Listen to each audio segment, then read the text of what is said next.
Somebody messaged me a post saying that I'm really sorry your father Idris Khattak was abducted. I thought it was a joke because it couldn't be real, because even though you know that this is happening, you don't really expect it to happen to you.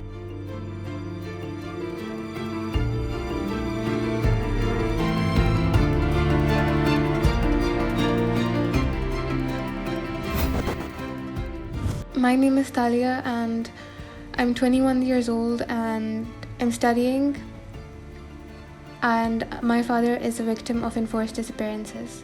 I haven't been given any information or any news about my father since last year.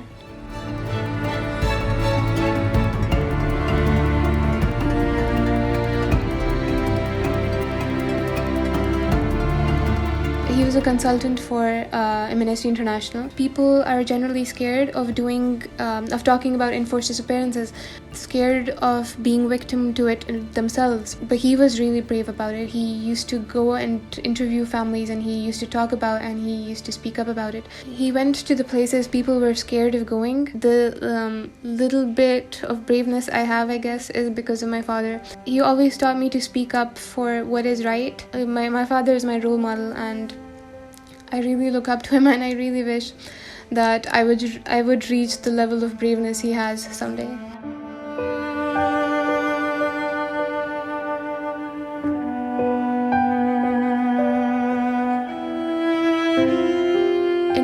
Last year in October in 2019, I don't usually get to go home that much, but that's the last time I saw him. And me and my dad, we used to talk on the phone every single day. The last time I talked to him on the phone, and he was in a hurry, and he sounded very worried. Then on the 18th of November, a day before his birthday, when I was coming back, we were worried because he wouldn't pick his phone.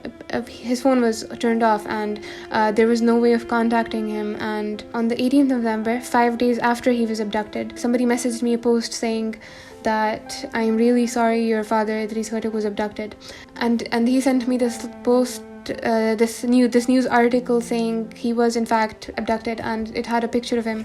And I think that's when I really broke down. When I saw his picture, that's when I completely lost it.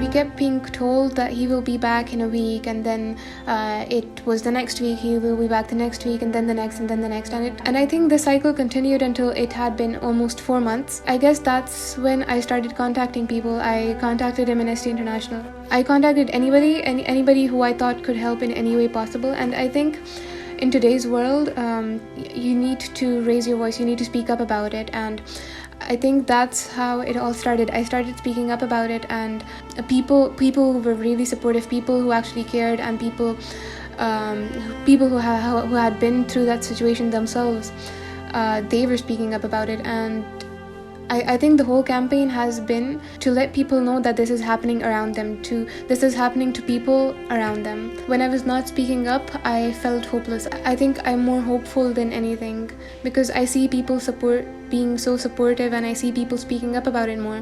Maybe someday it does get better for us, and maybe someday it does get better for the many families of enforced disappearances.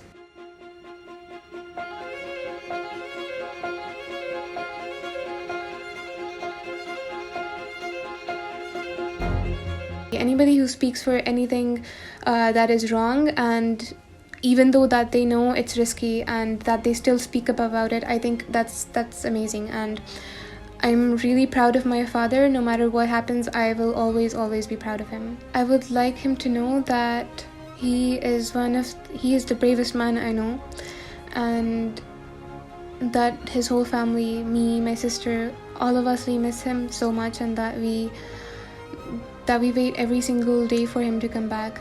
I basically just want him to know that we are okay, and that I want him to take care of himself, and I want him to be hopeful, and that we really wish to see him soon.